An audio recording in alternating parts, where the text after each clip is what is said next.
Assalamualaikum warahmatullahi wabarakatuh. Berjumpa kembali teman-teman di channel kita ya, Mas Tio KDR.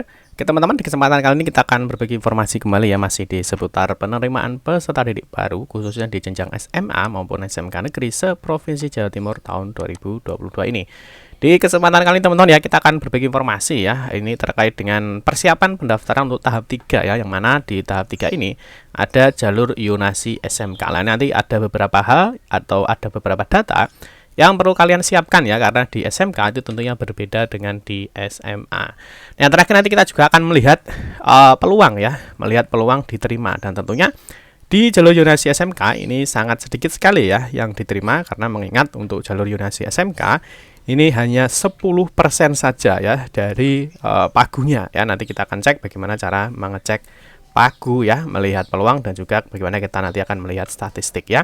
Terus nanti di video berikutnya ya, kita akan membahas bagaimana cara daftarnya ya. Tentunya bagi adik-adik nanti tetap simak informasi selengkapnya biar nanti kalian tidak kesulitan dalam mengikuti PPDB Jatim di tahun 2022 ini. Tapi seperti biasa kita ingatkan dulu, mungkin bagi kalian yang baru menemukan channel ini atau mungkin baru bergabung di channel ini, jangan lupa ya, klik tombol like dan subscribe, silahkan bunyikan lonceng notifikasinya biar Anda selalu mendapatkan informasi-informasi terbaru dari kita.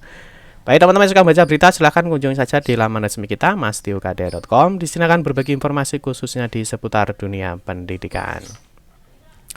Oke, langsung saja. Jadi ada beberapa hal yang perlu kalian siapkan khususnya untuk jalur Yonasi SMK ya. Perlu kita sampaikan bahwa nanti untuk jalur Yonasi ya, ini baik SMA maupun SMK ya, itu nanti yang digunakan adalah jarak terdekat ya. Jarak terdekat antara rumah dengan sekolah yang akan kalian tuju. Jadi nanti yang akan digunakan sebagai dasar pemeringkatan ya. Kita lihat dulu sebagai dasar pemeringkatan itu adalah jarak ya, adalah jarak terdekat antara rumah dengan sekolah kalian. Kalau kita lihat di dalam Yonasi ya, di dalam Yonasi di prosedur dalam pemeringkatan, di sini nantinya digunakan karena Yonasi ya. Nah, ini yang digunakan adalah jarak domisili terdekat, usia calon peserta didik yang lebih tua, dan terakhir adalah waktu pendaftaran. Ini nanti jadikan pemeringkatan di dalam jalur Yonasi ya, baik SMA maupun SMK ya. Terus yang kedua ini untuk jalur SMK ya, untuk jalur Yonasi SMK ini yang dibutuhkan sedikit ya. Jadi kuota jalur Yonasi jenjang SMK ini adalah 10% ya dari pagu sekolah. Nanti pagu caranya bagaimana Pak? Lihat ya. Nah, teman-teman bisa cek aja. Misalkan di sini masuk di sekolahnya. Di sini nanti ada namanya pagu sekolah, yang mana nanti di sini ada data SMK. Ya, ini kalau saat ini ya. Pagunya masih seperti ini pagu prestasi nilai akademik. Nanti tentunya akan ada pagu untuk jalur Yonasi. Jadi SMK itu berapa pagunya, nanti kalian bisa lihat di sini. Ya, di bagian di sini. Kalau pagu awal ini adalah pagu di mana kalian itu di sekolah itu membutuhkan berapa siswa dalam satu kelasnya. Nanti acak adalah pagu yang di sini. Jadi kalau SMK ya, nanti kita fokusnya adalah di sekolah dan juga jurusan. Nah, berbeda dengan SMA ya. Kalau SMA dia langsung ya dalam satu sekolah. Tetapi kalau SMK itu nanti kita lihatnya adalah sekolah dan juga jurusan. Jadi kita lihatnya nanti di masing-masing jurusan ini yang dibutuhkan berapa. Ya, ini nanti berapa untuk jalur Yonasi, seperti yang sudah kita sampaikan bahwa jalur Yonasi nanti yang diambil hanya 10% dari pagu. Kalau misalkan pagu awalnya 34 ya, 34 kan sudah ada jalur tahap 1 ya, mungkin ada jalur afirmasi, perpindahan tugas orang tua, dan juga prestasi hasil lomba. Nanti 10%-nya dari pagu, misalkan pagunya 34, jadi 10%-nya dari 34 itu berapa, kita cek nanti di masing-masing jurusannya. Paham ya? Oke, yang kedua ini adalah terkait dengan jadwal ya. Jadwal itu maraton ya. Artinya kalau misalkan nanti kalian di tahap 2 ini ya, tahap 2 ini adalah jalur prestasi akademik. Ini nanti diumumkan tanggal 27 ya. Jadi besoknya 28 ini langsung pendaftaran untuk jalur Yonasi SMK. Ini untuk tanggal 28 sampai dengan 29 Juni 2022. Nah, ingat ya, ini jadwalnya tidak bisa ditawar, artinya tidak bisa ditambah, tidak bisa dikurangi. Jadi nanti waktu pendaftaran untuk tahap 3 ya, jalur Yonasi SMK itu adalah tanggal 28 sampai dengan 29 Juni 2022. Nah, berikutnya pengumumannya itu adalah tanggal 30 Juni 2022. Oke, paham ya? Terus apa yang perlu disiapkan untuk pendaftaran di tahap 3 ini ya? Sebenarnya persiapan data ini sudah selesai, artinya sudah tidak ada.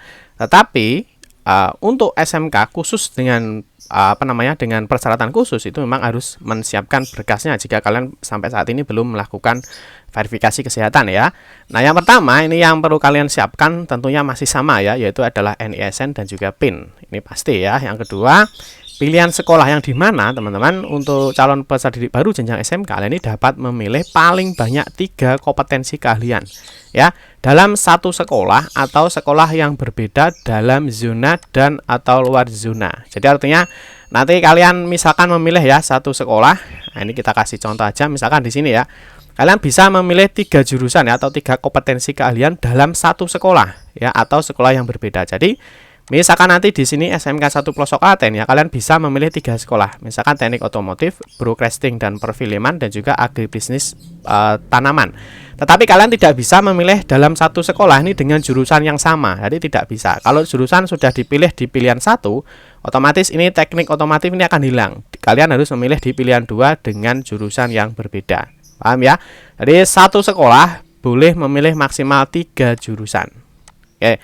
Atau mungkin nanti kalian ya di sini bisa memilih ya atau sekolah yang berbeda. Artinya misalkan pilihan 1 di SMK Negeri 1 Pelosok Klaten dengan jurusan teknik otomotif. Nah, pilihan yang kedua ya, kalian boleh misalkan SMK Negeri 1 Ngasem, boleh kalian memilih jurusan yang sama dengan pilihan 1. Tidak apa-apa.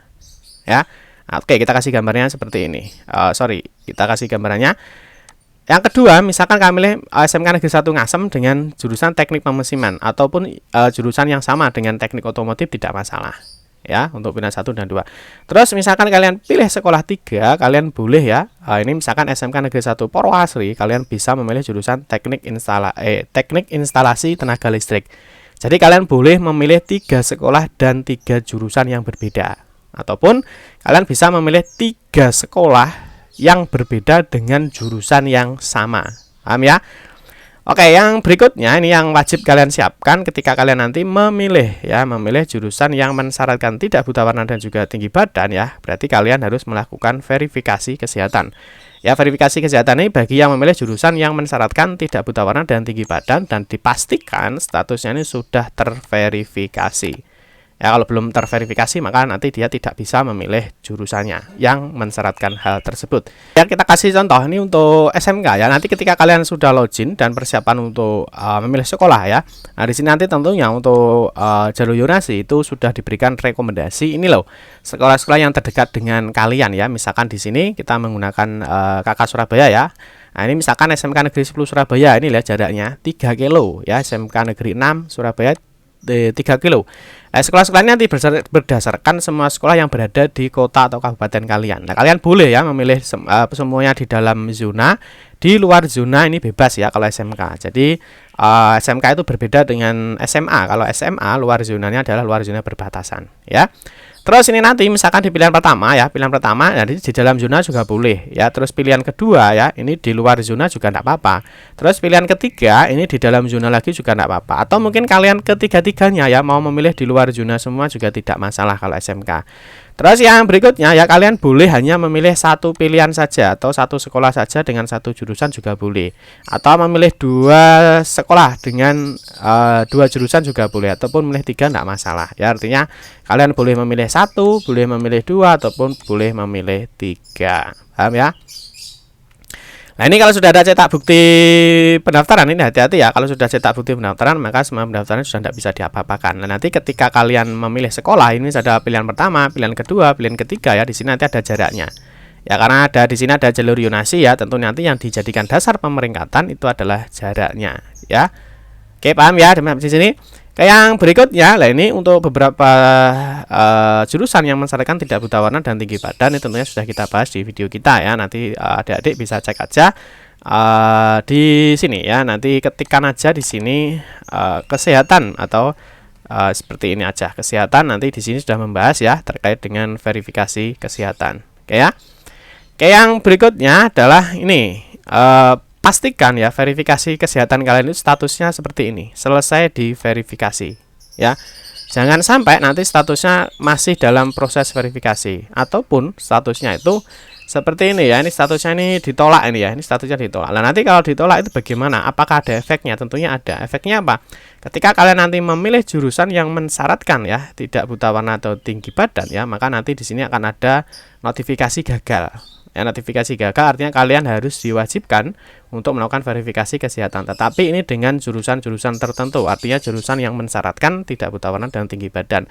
Tapi kalau jurusannya tidak mensyaratkan ini ya, kalian tidak perlu melakukan verifikasi kesehatan. Paham ya? Oke, yang berikutnya adalah ini yang perlu kalian ingat-ingat ya, bahwa pendaftaran itu hanya dapat dilakukan satu kali ya, tidak bisa diulang, tidak bisa dicabut ataupun tidak bisa dibatalkan. Ini sering kita ingatkan ya.